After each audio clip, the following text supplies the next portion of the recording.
China has launched a major crackdown on LGBTQ content on internet. Dozens of accounts run by student groups have been deleted. Tens of thousands of articles and posts have been deleted and lost. Millions have shown their solidarity and said, "Hang in there." But a wave of hate speech also supports the crackdown and attacks the LGBTQ groups as a foreign ideology and anti-China. This follows similar repression against China's feminists in April. The dictatorship of Xi Jinping increasingly rests on right-wing anti-Western nationalism. This is its answer to the Cold War attacks of Biden and his Western capitalist allies. It is also used by the CCP to discredit and crush calls for democratic rights. In 2018, homosexual content was banned by Weibo, and this met a massive backlash.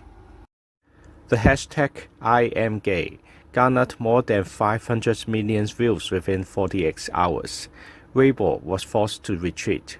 This time, LGBTQ groups are not so optimistic. The crackdown is part of a wider shift to hardline repression.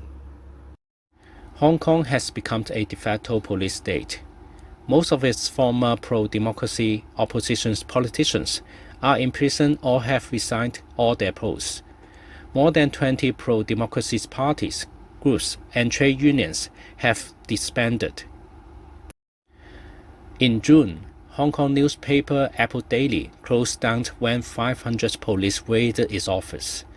Apple Daily was the only newspaper that supported the democracy struggles. Xi Jinping's national security law is used like a razor to cut the Hong Kong democracy struggle to pieces. The aim of the dictatorship is to crush and prevent any repetition of the 2019 mass struggle. Xi Jinping also uses the crackdown in Hong Kong to show his strength in standing up to democratic Western capitalism. Joe Biden has continued and extended Trump's anti-China policies. The Indo-Pacific and fighting China is the main focus of U.S. foreign policy. Biden says the U.S. and its Western allies must win the 21st century. This is an imperialist power struggle that could run for decades. The U.S. capitalists want to preserve their dominant global position. China's authoritarian capitalism is pushing and challenging, especially in Asia, Africa, and the global South.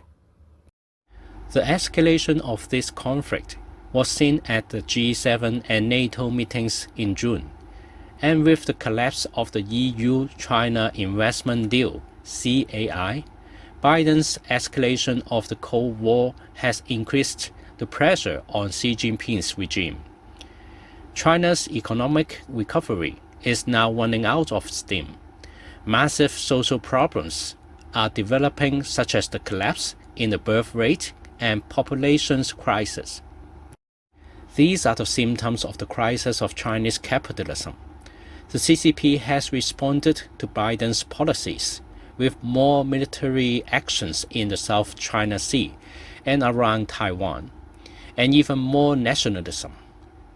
China has imposed restrictions to prevent Chinese tech companies from listing on American stock markets.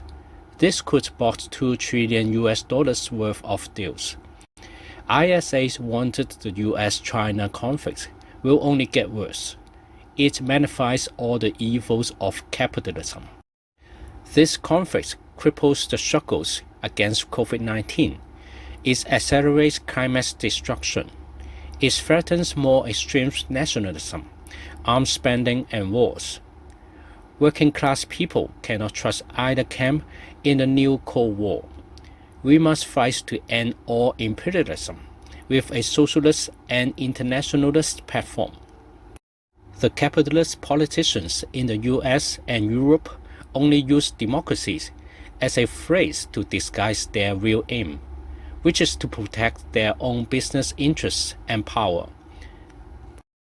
ISA fights for real democratic rights and against repression in China, Hong Kong, Myanmar, but also in Seattle, Düsseldorf, and Moscow.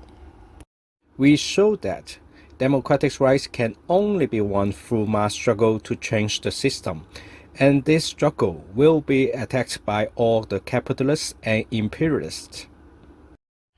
You can show your solidarity by supporting the SARCHK campaign. You can become a sustainer by donate a few dollars per month, and join ISA to build a stronger socialist alternative.